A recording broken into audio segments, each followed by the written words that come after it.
Arc-en-Ciel, votre émission marocaine, chaque dimanche pour tout savoir sur le Maroc. Actualité, culture, économie, société et animation festive. Avec Abdelatif, Arc-en-Ciel au cœur du Maroc. Bonjour à tous et bienvenue dans l'émission hebdomadaire marocaine sur Radio Pluriel Arc-en-Ciel.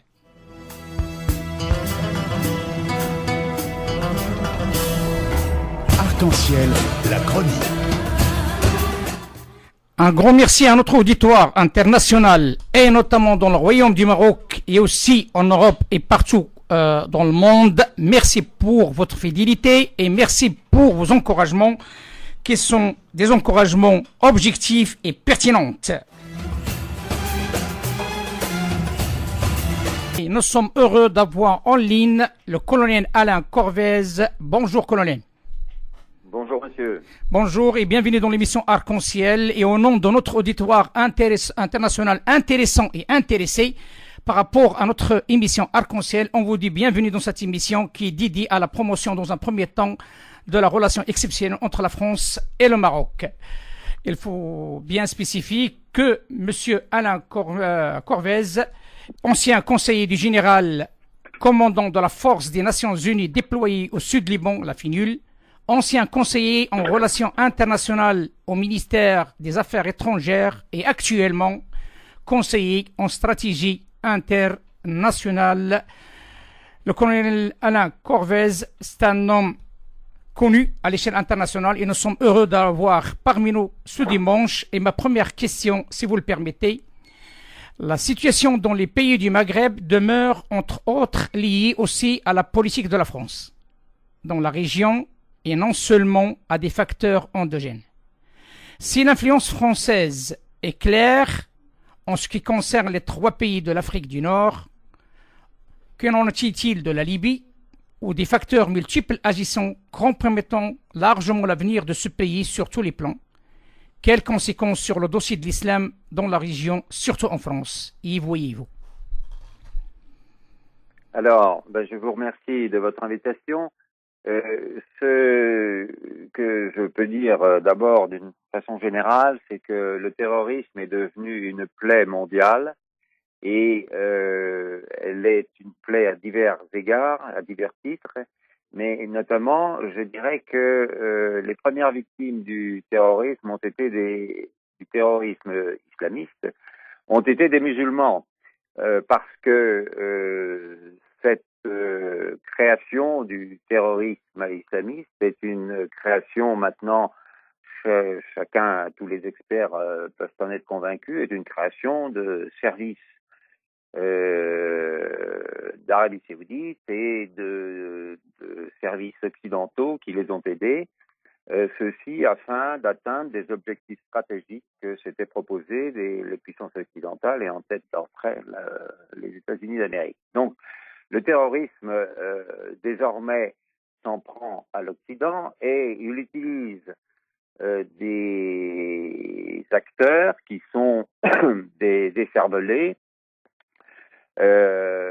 qui ont perverti l'islam et comme je le disais en début de mon propos, les premières victimes de ce terrorisme, ce sont des musulmans. Alors, actuellement se développe en Europe, et notamment en France, un sentiment anti-islam à cause de ce terrorisme islamique. Donc, on voit bien que le but est de porter l'anathème sur l'islam. Nous avons en Europe, et notamment en France, une forte population maghrébine, de Tunisie, d'Algérie, du Maroc, mais je me souviens très bien que il a des centres d'études et des experts ont démontré dès l'origine de l'État islamique et de ses méfaits que les Tunisiens étaient en proportion les plus nombreux dans ces djihadistes. Donc on voit bien que par contre-coup, la Tunisie, les Tunisiens, les braves musulmans tunisiens sont les premières victimes de leurs propres concitoyens. Alors, depuis que l'État islamique connaît des revers militaires très forts en Syrie et en Irak, on a compris qu'il avait changé de stratégie et qu'il maintenant laisse libre cours à ces âmes perdues qui sont en Europe et qui ont soit fait des séjours en Irak ou en Syrie pour s'entraîner et s'instruire dans le terrorisme. Il leur laisse libre cours pour perpétrer des actes terroristes en Europe sans même avoir de directives très précises, puisque l'organisation, le TED, comme on dit en termes militaires, n'existe plus, et donc ils ont laissé libre la bride sur le cou à ces âmes perdues pour perpétrer leurs attentats. La forte proportion de maghrébins, de population maghrébine que nous avons en France est effectivement un terreau qui peut être utilisé lorsque l'immense majorité des musulmans qui sont en France sont des musulmans que je qualifierais de quiétistes, qui entendent vivre normalement en France et qui sont hostiles à ces attentats terroristes. Mais il suffit d'une petite minorité pour développer la crainte et perpétrer des attentats. Donc la France a tout à fait intérêt à s'entendre avec les gouvernements tunisiens, marocains et algériens pour coordonner la lutte contre ces terroristes, et ceci pourrait même avoir comme conséquence de passer outre, ou du moins de dépasser les différences ou les rivalités anciennes qui existent entre les trois gouvernements des pays du Maghreb, et notamment dépasser la forte rivalité concernant le Sahara entre le Maroc et l'Algérie. Mais puisque vous m'avez parlé de la Libye, je dois dire que ce pays qui était stable jusqu'à l'opération de 2011 lancée par l'OTAN, les Franco-Britanniques avec les Américains derrière, s'y est développé désormais un terrorisme islamiste également, car lorsqu'il n'y a plus de commandement, lorsqu'il n'y a plus d'État fort, évidemment, c'est la porte ouverte au développement du terrorisme. La situation en Libye est devenue très incertaine et très grave, et la Tunisie en première ligne, puisqu'elle a une frontière commune assez longue avec la Libye, est très inquiète des infiltrations qu'il peut y avoir. Mais il n'y a pas que les pays du Maghreb et que la Libye qui sont confrontés à cette nouvelle terreur islamiste. Il y a également, comme vous le savez maintenant, au Niger et dans les pays du Sahel, le développement de ce terrorisme qui présente une dangerosité importante et qui nécessite là aussi une coordination entre les différents gouvernements pour lutter contre cet islamisme. Donc, je pense que cette plaie moderne du terrorisme devrait amener les gouvernements à un peu plus de raison et un peu plus de sagesse et décider de coordonner leurs efforts pour trouver une riposte adéquate et une riposte coordonnée aux actions de ces terroristes. Justement, colonel, parce que c'est la question numéro 2 qui est en relation par rapport à ces propos, qui est une question qui est primordiale pour nous. C'est quel rôle peut jouer la France en tant qu'ancienne puissance coloniale pour son intérêt, bien entendu, mais aussi l'intérêt de l'Europe, pour un rapprochement éventuel entre le Maroc et l'Algérie, les deux pays qui sont maintenant, qui résistent, qui sont encore stables, au moins sur le dossier économique et sécuritaire. Oui, alors vous avez tout à fait raison. Il y a là une nécessité dans l'intérêt des pays, c'est-à-dire l'Algérie et le Maroc, mais également dans l'intérêt de la France et plus largement dans l'intérêt de l'Europe. Il y a une nécessité. La France a des liens très anciens avec le Maroc et l'Algérie et aussi avec la Tunisie. La France a une connaissance approfondie de la culture islamique, de la culture musulmane. Elle a une connaissance approfondie des mœurs et elle a même une amitié sincère. Il y a énormément d'islamologues distingués en France. Il y a énormément de gens qui ont connu ces pays, qui les connaissent encore et qui ont une connaissance en profondeur des pays du Maghreb et même de la Libye.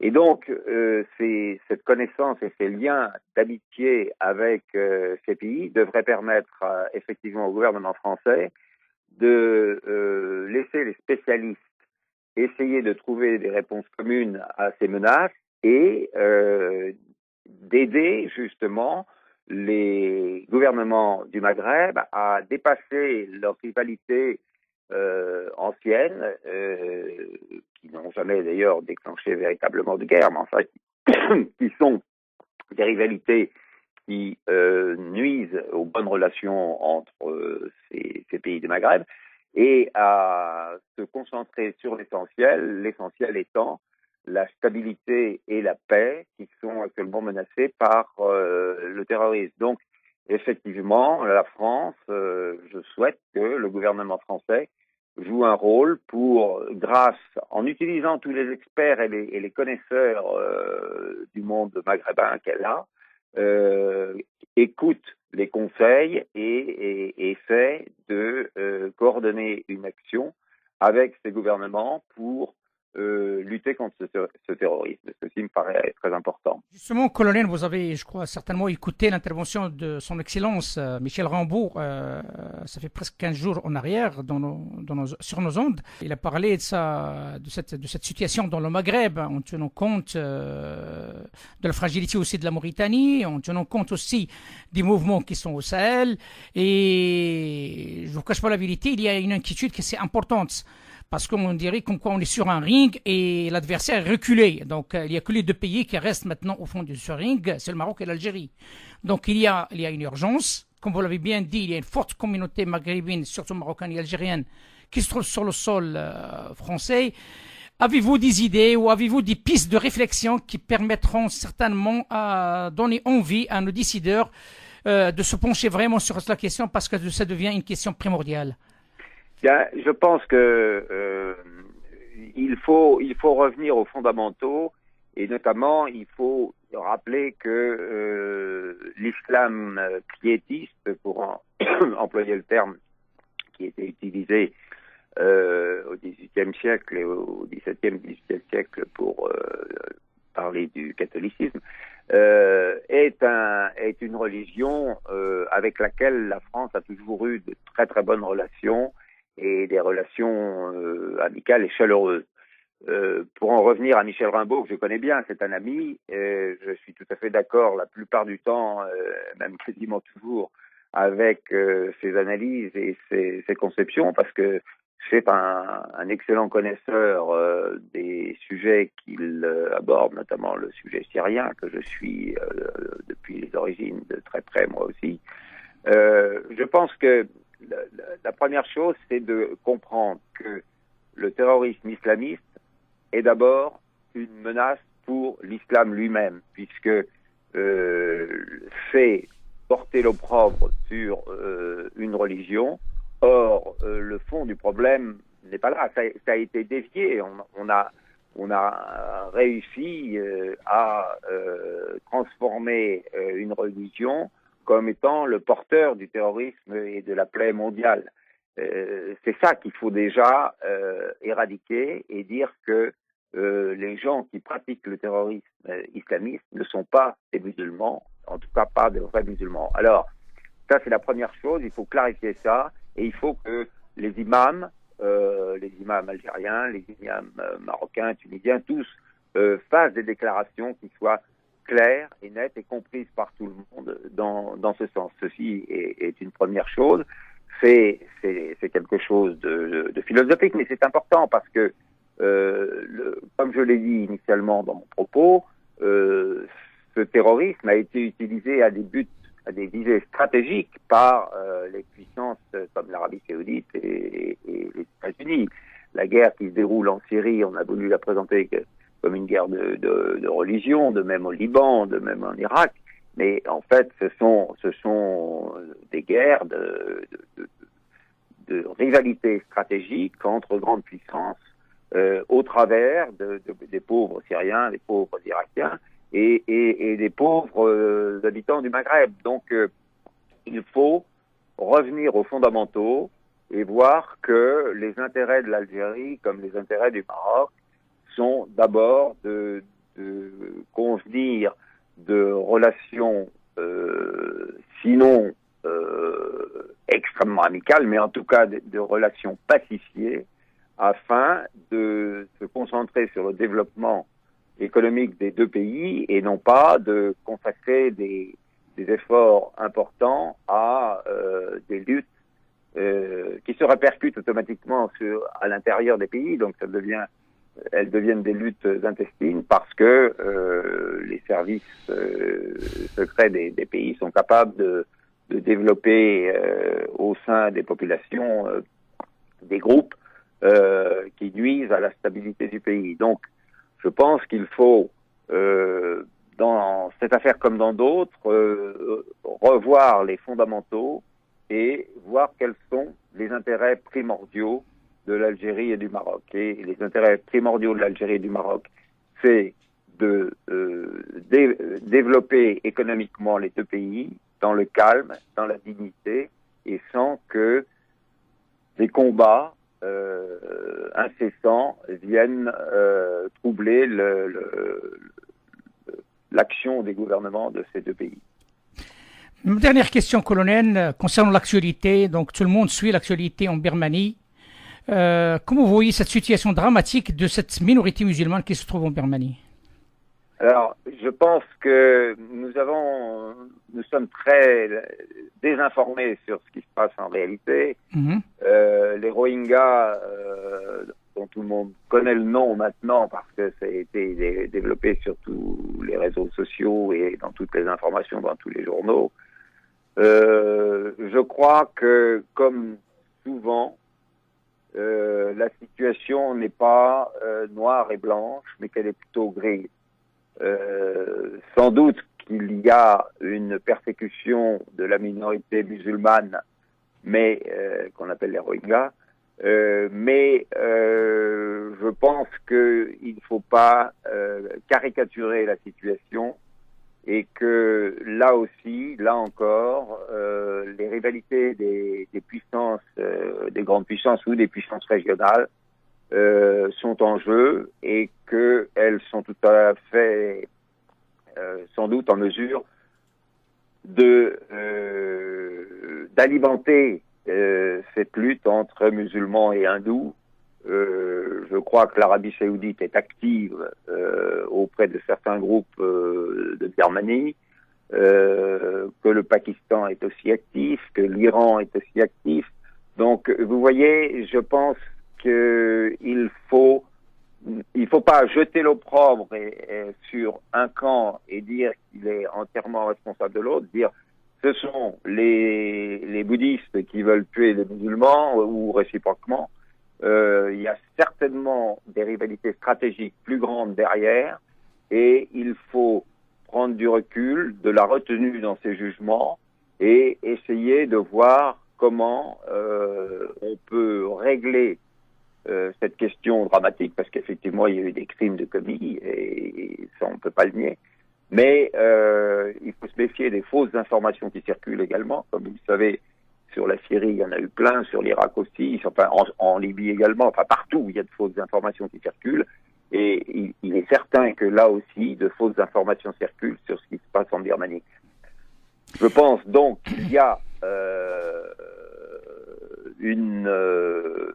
un drame qui se passe dans cette région en ce moment, mais qu'il ne faut pas prendre pour argent comptant toutes les informations qui viennent d'organismes qui sont, y compris des ONG, hein, qui sont souvent financés par des services et qui ont un but bien précis. Donc, méfions-nous de prendre des jugements hâtifs sur cette situation des Rohingyas et opposés aux bouddhistes en face d'eux. Colonel Alain Corvès, ancien conseiller du général commandant de la Force des Nations Unies déployée au sud du Liban, à l'AFNUL, ancien conseiller en relations internationales au ministère des Affaires étrangères et actuellement conseiller en stratégie internationale. Je tiens à vous remercier personnellement au nom de notre auditoire, comme je l'ai dit au départ, intéressant et intéressé qui suit cette émission de près. Et on à une autre fois, vous acceptez bien notre invitation parce que votre expérience est très très importante pour éclairé et surtout dans un monde de communication. Les musulmans, notamment ici en France, même ailleurs, sont victimes et coupables. Et des analyses et des déclarations comme la vôtre, ce sont des déclarations qui ont la bienvenue. Je vous remercie de votre invitation. Merci, colonel. À très bientôt. À bientôt. Au revoir, monsieur. Au revoir. Arc-en-ciel.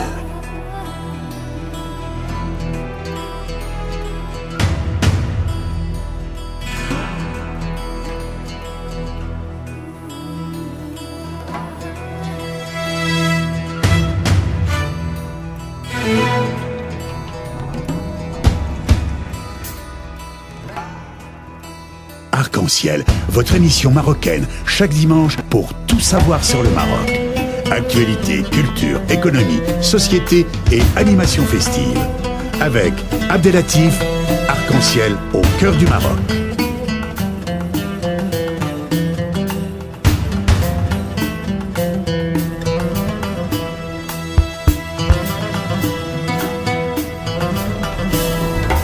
Arc-en-ciel, la chronique.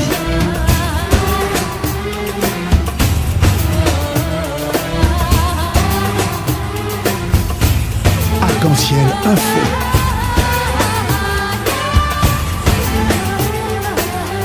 Arc-en-ciel animation festive.